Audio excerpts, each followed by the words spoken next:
All right, I've got 2:15. So if we want to go ahead and get started.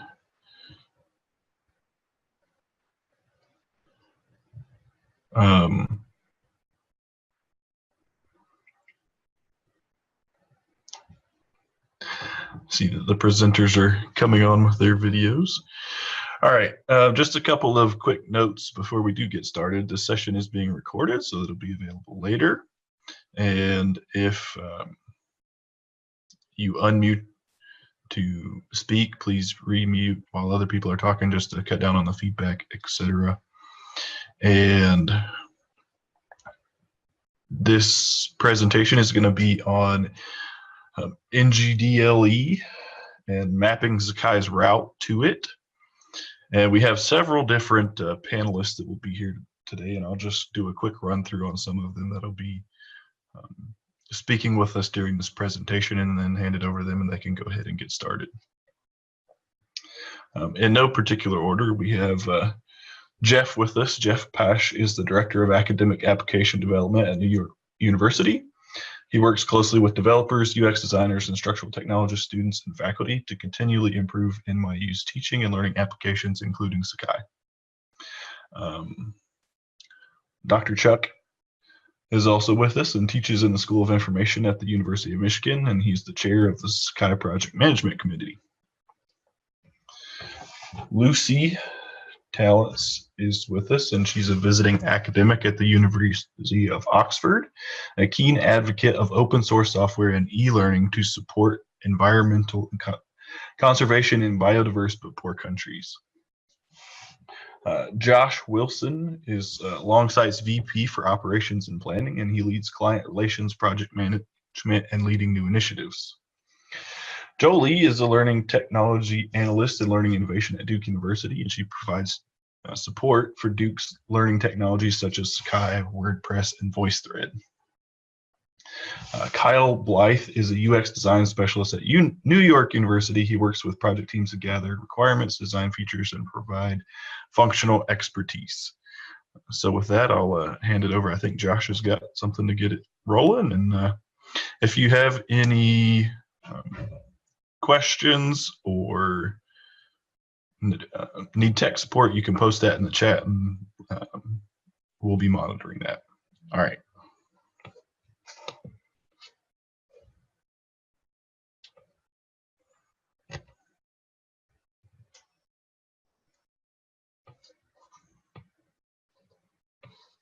Josh, I think you need to unmute yourself. It doesn't look like he's muted, but we can't hear him. Oh, I'm still on mute. I muted locally. I say all my best stuff on mute. So you guys will never hear the gems that just came out of my mouth. They're gone forever. I'll kick us off a little bit. My job is to ask some crazy questions to try and elicit some of the interesting views on the NGDLE and Sakai's path there that came up in our pre-meeting. We had a pre-conversation, and as we exited that conversation, we said, man, it would be great to have this conversation with everyone who's in the session at the SVC. So that's what we're going to try to do. We're going to try and surface the thoughts that we had the last time and seek your comments and your participation. So my job is going to be to ask a few questions, and we'll see where it goes from there. So I will say that we're a couple of things. We're focused on trying to get inputs that is conceptual and functional on the NGDLE and how Sakai gets there. We're also building on a conversation from Sakai Camp Light in North Carolina last month. So the plan is to try and use that conversation and this conversation to help us as a community start thinking about how we concretize the NGDLE, how we do something that starts to look like an NGDLE instead of just talking about it. So the image that you see up in front of you is from EDUCAUSE. It lays out the 5 poles of the NGDLE. What 5, 6, 5? Yeah, right. So interoperability, personalization, analytics and learning assessment, collaboration, accessibility. So these are the themes that EDUCAUSE has laid out. And the question for us is, how do we start doing the thinking that we need to do to develop the principles that we need to start evolving Sakai in this direction? In the last session, Dr. Chuck said that he thought that Sakai would not be an NGDLE, but that with the right investment, Sakai could become NGDLE friendly. So the challenge for us, I think, is how we start down the road to get there. So do any of the other panelists want to shout out and offer anything by way of context before we dive into the conversation?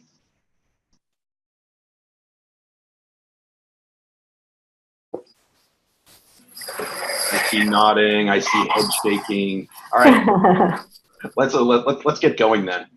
So my first question for you guys is this. The NGDLE model has been kicking around since 2015. That was when EDUCAUSE first published its white paper about the NGDLE. So we've had some progress, some standards have emerged, but we haven't really seen a platform emerge that we might consider to be an NGDLE. So the tough question for all of us is, what's been holding us back? Who'd like to start us off?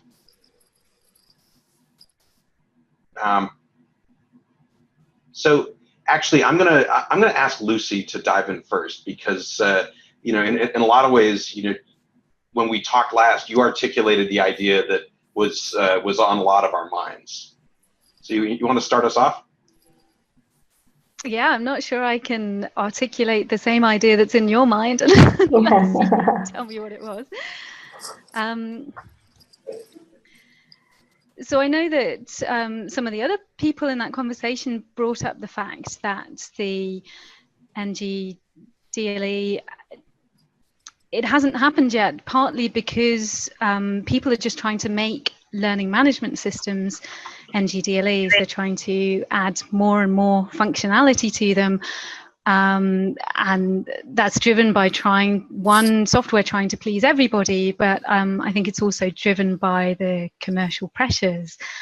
So I think that there are other people on this panel who are more qualified with their longer experience of Sakai and the LMS world to talk about that side of things.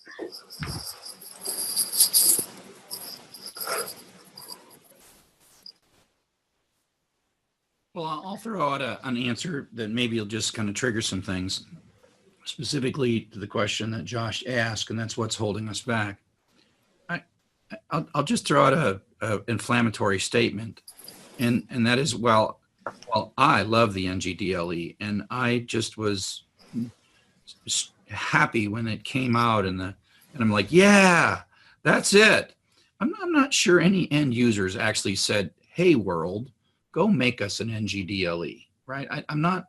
So I would say, have the users really asked for this, or if they did, what words did they use to say they want one? I want one, I know, but do faculty want it? Do students want it, or what? And how do they phrase that question?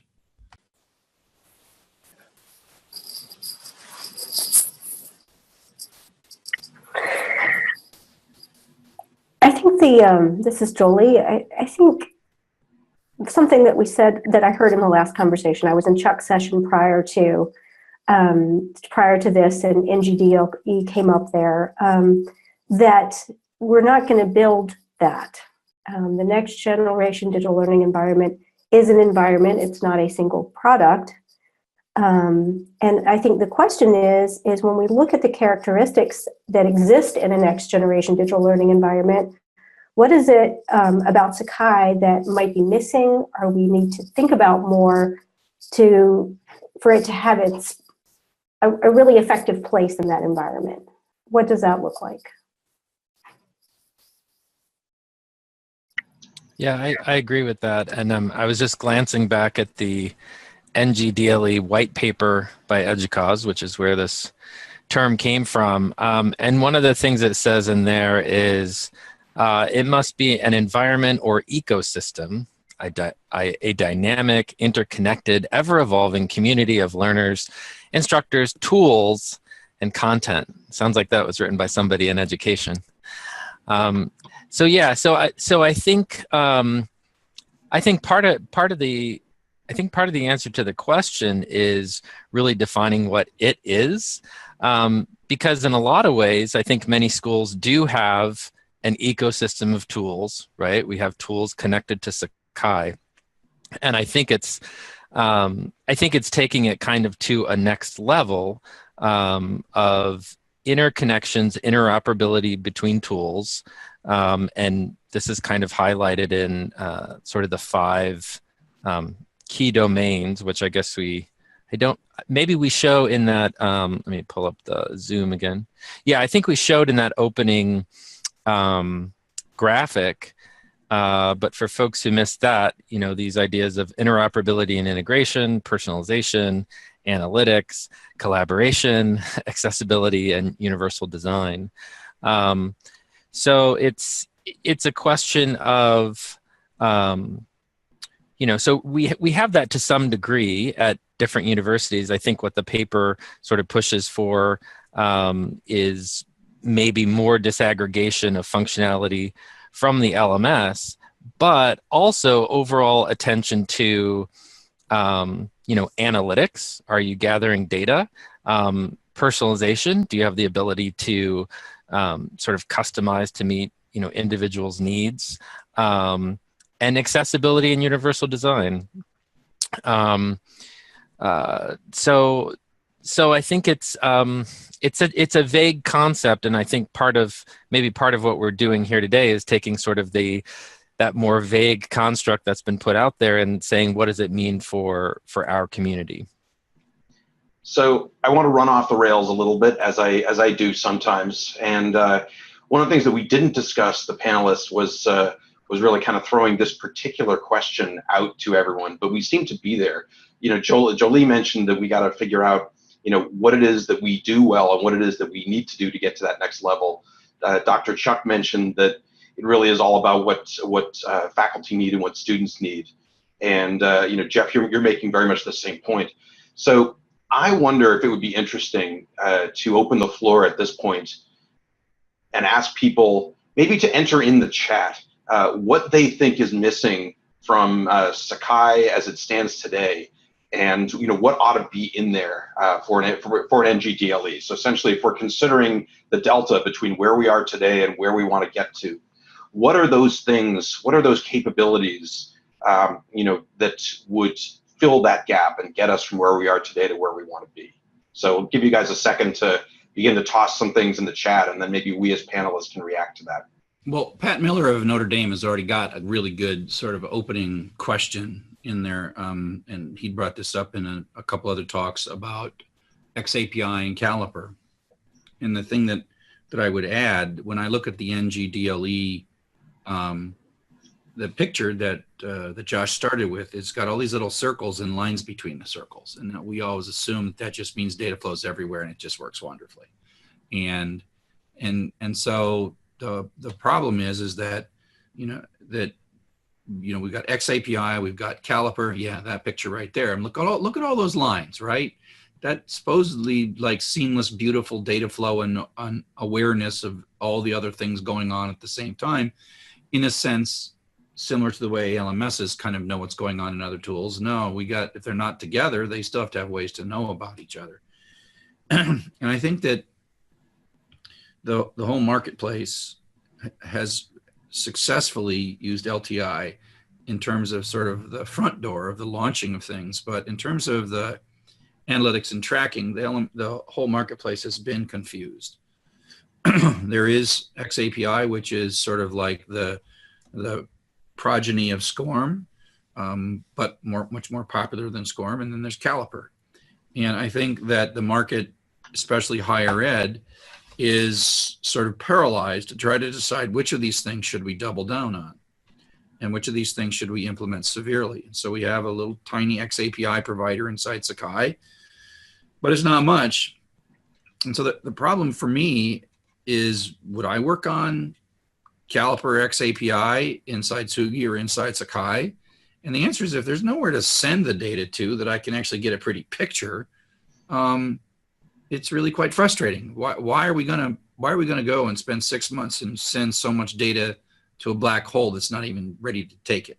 So that's the problem I have with analytics, is if we had a piece of software that was off the shelf that did not require a bunch of customization and further development, that if you just sent it data, then all of a sudden pretty pictures would come out. I think we'd be very motivated to do that. But I think until there's a piece of software that's ready to go, and I think that the Apereo Learning Record Store or Learning Record Warehouse, it's like a cool effort and represents a lot of technology, but it doesn't work out of the box. And so that there's no real open source caliper record store that works out of the box. And so that's to me, the rate limiting factor of doing this stuff. And the problem is that XAPI, which came from kind of SCORM and K-12, not so much higher education, is got Learning Locker, and we just haven't sort of given up on Caliper. And if we Caliper either has to deliver or we have to give up on it. And so that's, if we think analytics is a critical element of this, and I do, we're still at the point where analytics is just not, it's stuck, it's stalled. And so I think that's a big part of what the NGDLE is. And until we get unstuck on that, it's going to be hard to make too much real progress. And I think what Chuck's saying there is highlighting a kind of a bigger issue about who drives the process towards an NGDLE. So the way I see it is that there is this tension between institutions wanting to have control over what happens in their VLE, and then staff and students wanting to have the flexibility and the customization that suits them. So it's a question of who is driving the change and whether those different motivations can all push in the same direction at once. And for me, certainly, it's not clear yet. Obviously, when institutions decide on a VLE, very often they will end up having a lot of consultation with students and with staff in particular. But it's not really clear. The people who actually make the decision to invest in an LMS is at the institutional level, but the people who want to see the change tends to be more the ed tech individuals, the faculty who want to do special things with their teaching, and the students who want to have different ways of interacting with learning materials and different ways of tracking their progress across multiple courses.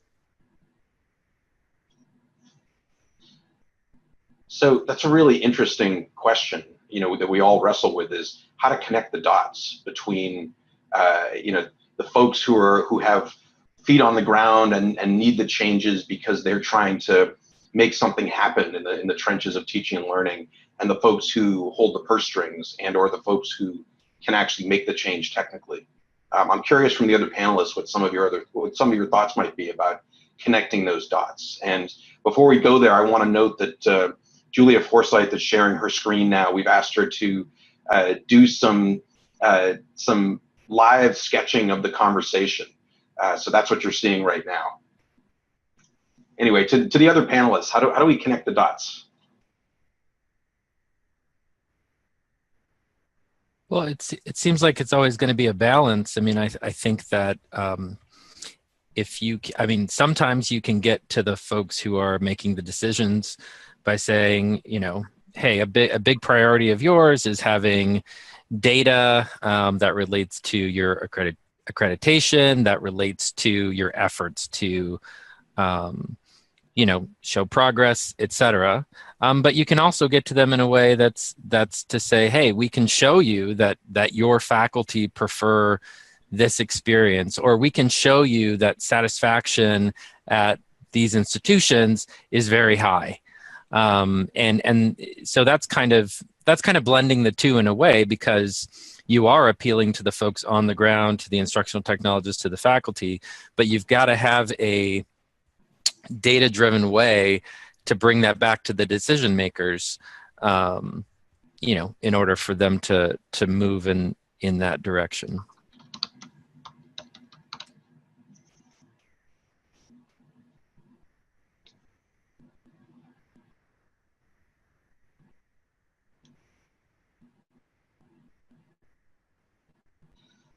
I'm curious what some of the folks in the room think about that question, because in a lot of ways it's the biggest one.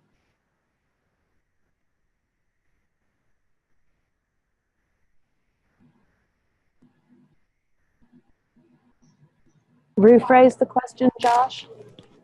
Sure. Well, so the point that Lucy made and that Jeff was responding to was that what we need to do is connect the dots between those who need the ed tech innovations to make something new and exciting and different in the teaching and learning space, and those who hold the purse strings that can actually provide the funds to make it happen, and those who do the technical magic to make it happen. So I was curious what folks in the room might think about how best to connect those dots.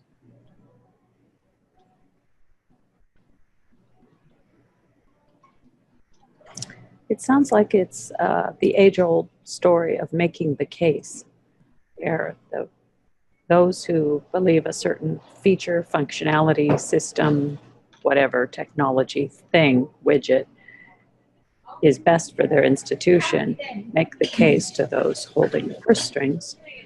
And if they do so successfully, money appears. In the case of the NGDLE, is it the people holding the purse strings who need to be convinced that there's something beyond an LMS that we need to invest in?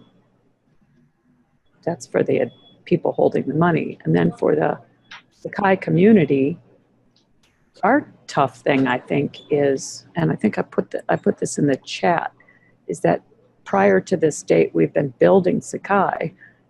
And now perhaps as we think about an NGDLE, instead of building Sakai, we're carving and sculpting and removing the stuff that's not an NGDLE as part of the process of getting there. And that's just how I think about things, and perhaps it's singularly odd. Let me know.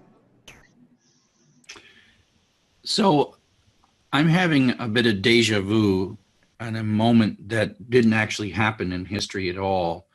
I'm imagining that we're sitting here in 2007 and we're trying to justify why LTI is a good idea.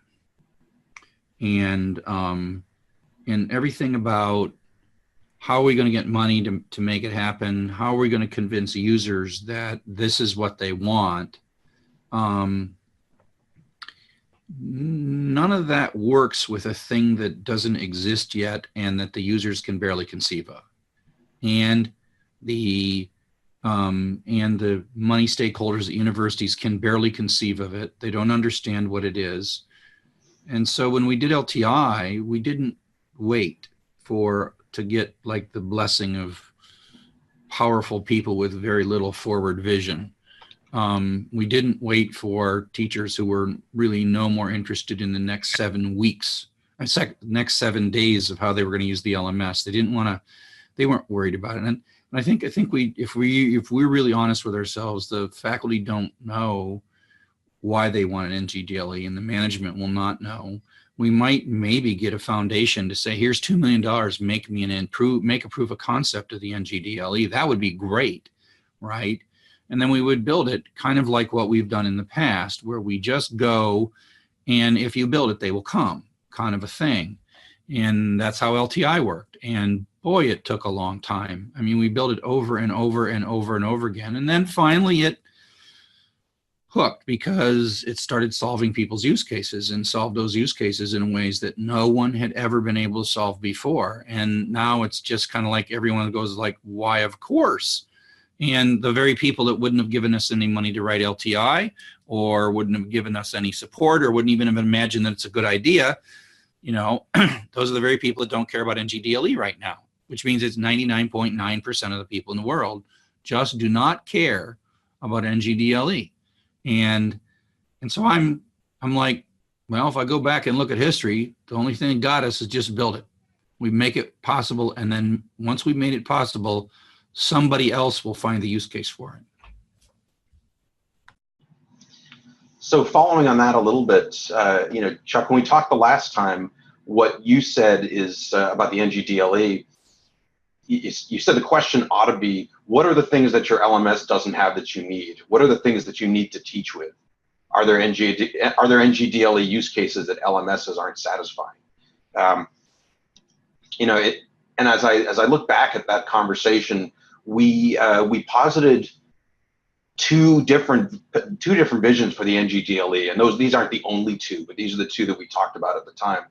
One was Jeff's version of a great working basic learning platform, something that really works amazingly well and does for faculty and students what they most need.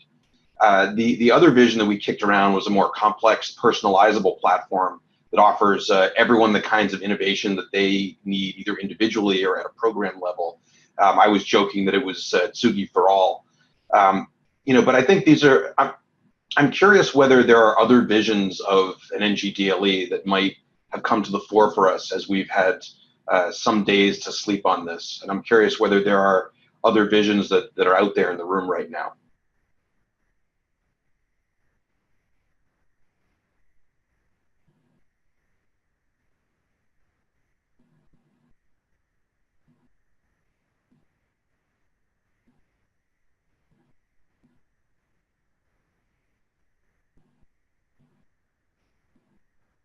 At its core, while you think really hard, it's the simple platform for everyone or the more complex platform for anyone, it seems to me.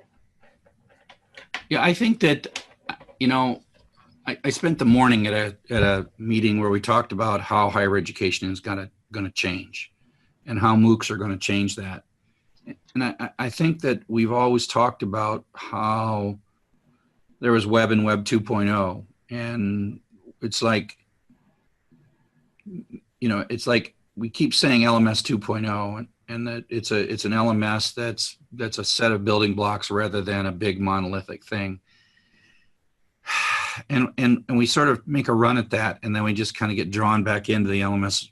We're like, well, LMS 1.3, and then whoosh, we slide back in LMS 1.0 because the market basically demands LMS 1.0. I mean, it's the thing that if we don't build a better LMS 1.0, someone else will build a better LMS 1.0, and we'll be out of business real short, right? And so the amount of time we spend on building LMS 2.0, I mean, I think back at talks I gave in 2007 where we were going to do RDF and this, that, and the other thing. And I said, give me $1 million and we'll do this really cool RDF thing of all the data in Sakai, and just think how that's going to make the world a better place, right?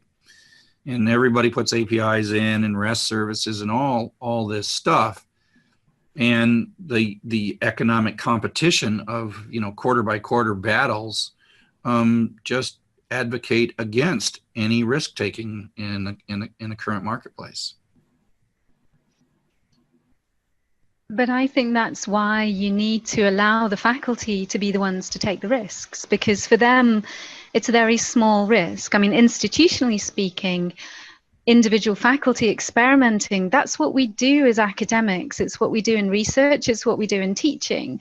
So it needs to be, we need to start with systems, or at least with a willingness to allow the faculty to do what they want to do as individuals, to be able to integrate the tools that they want to, that fulfill their idea of what teaching and learning experiences should be.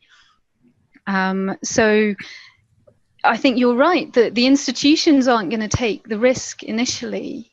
And that's why open source is really well placed to make advances towards an NGDLE, because we can do small things, we can make incremental changes, we can respond to individual people's needs without necessarily forking out a lot of money or having to have difficult conversations with people higher up in the institution who don't necessarily want to change things, certainly not just for one little pipsqueak like me.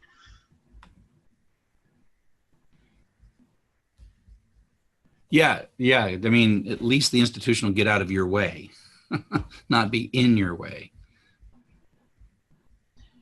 In some ways, the question then becomes about how do we make our institutions more risk tolerant to promote the kind of incremental risk taking, Lucy, that you're proposing? I'm not really sure we need the institutions to be more risk tolerant, as long as they are happy for people to bring in different tools with LTI into the LMS. I mean, how much risk does the institution need to take? I'm working with an institution that's very open to people using different tools. I mean, if there's something you can do within Sakai, they'll support you to do that. But if not, then they'll try and find ways to help you do it with other tools. If they have time outside supporting everyone else who's using Sakai. I don't know how common that is, but I'm assuming that if faculty really want to do it, they will find a way to do it. Or they will just keep complaining about how the LMS doesn't do what they want to do, and that's not a good situation for anyone. So I wonder if we can put that question to Jeff and Jolie, because you guys represent the wings of information technology that provide academic technologies to faculty, and you're at particularly large institutions. So I'm curious, what light you could shed on this question of institutional risk. Is it a thing? Am I making this up? I think faculty can be risk averse when it comes to their teaching for different reasons. And so, our goal is we're happy to provide the tools and the means. We just want to find the folks who are willing to take a look at their teaching and do something different, because, there's all kinds of issues around that would discourage them from doing so. So that technology is never the issue for us. That said, we have come across barriers to flexibility, both with even LTI, which is evolving. I mean, the stuff that Chuck talked about earlier is great, and it's exactly what we need for the increased interoperability that we're looking for. But there's also a little bit of a void when it comes to options for tools outside of the LMS. And, people are finding them, though, as soon as they're available. Like, we have a great scope pilot in the works because we found out that our computer science and math faculty are using this. So it's like, oh, well, we want to accommodate you, but we didn't even know that they were using it until it came up in a meeting. So, some faculty are doing that. They're going out and finding the tools that they need, and they're going to use them. And we've got to make sure that we can get them into our environment and accommodate them and that they work well. And other tools have not been so much. We've had faculty who wanted to use things like ExamSoft, and there's been challenges for us getting that well connected with Sakai. And so, there are challenges there that are real, that are technical, but they're certainly not from a risk-averse perspective from our group or even from the institution. Yeah, I mean, I would say that it typically, if we think about, aversion to risk, it usually comes down to FERPA concerns. I think NYU is sort of in the middle, on the spectrum. I've seen some universities that, they let faculty plug in any LTI tool that they want. And then I know other universities who, they maybe have one or two LTI tools because they're just so paranoid about the data going out. So I think that's kind of a driver. But there is an appetite here, and I'm sure at other schools, for experimentation. So as much as we can create those opportunities for experimentation. I mean, it's funny what Jolie's saying about GradeScope and about ExamSoft, because they're the exact ones we have here. And I think what's going to determine whether we're successful is how quickly can we move to either, allow whatever the hub of the NGDLE might be, whatever that is, to play nicely with these tools, with grades and data and everything else. I think how quickly we can react to that will be one determinant in how successful we are as a community in addressing these needs. I just wanted to throw out one other quick thing. I mean, as we're talking about NGDLE, people might have different, views in their head. And I mean, I think one that was kind of proposed in the paper is kind of like, well, the LMS isn't going to go away. It may just shrink and it'll act as the hub of the NGDLE. And then I think there's, you know, another vision that sort of says, well, that's too big a hub. We want something a little smaller, and, you know, the pieces are talking to each other more directly. So I don't know, at least those are the two views that have been in my head. So it's just interesting we don't have to ask the question, but I'm just wondering, you know, what people have in their head when they're thinking about this thing.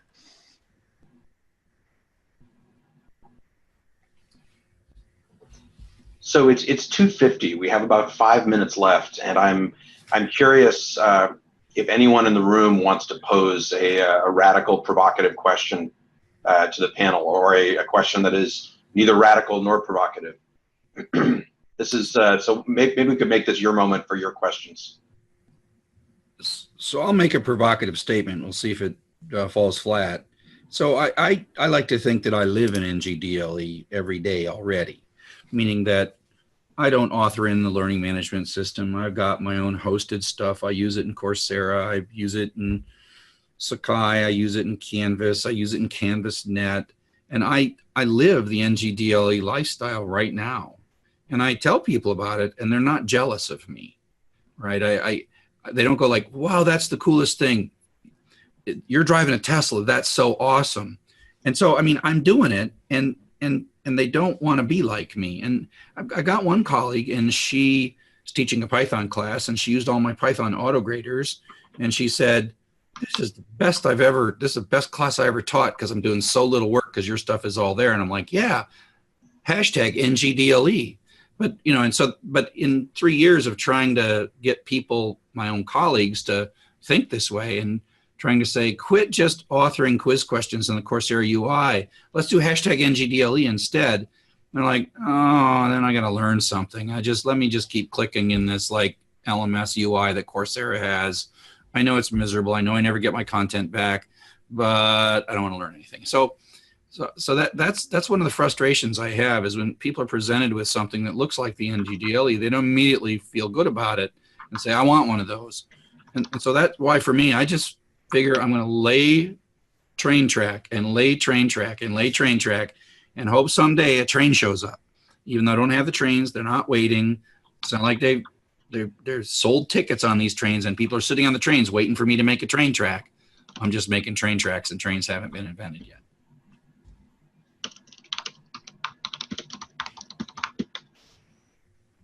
Yeah, I know Lucy's there.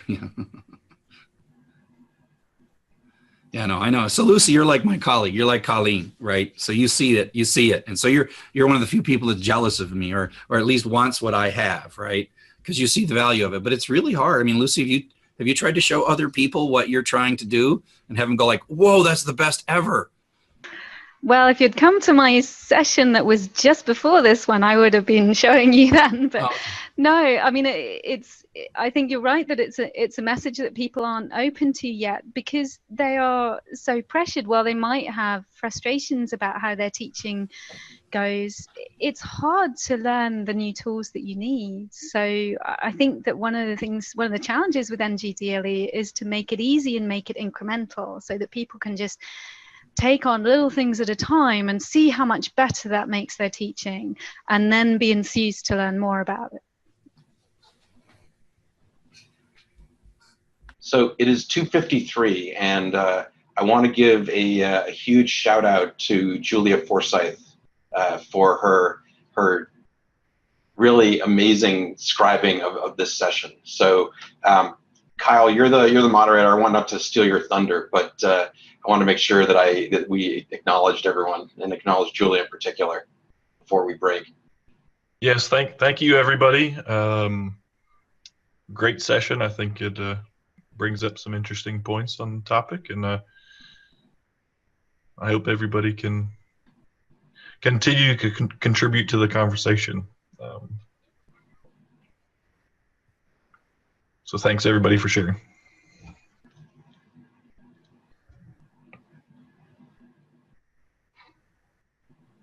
Thank you all. Bye, all. It's been fun. Thanks, everyone.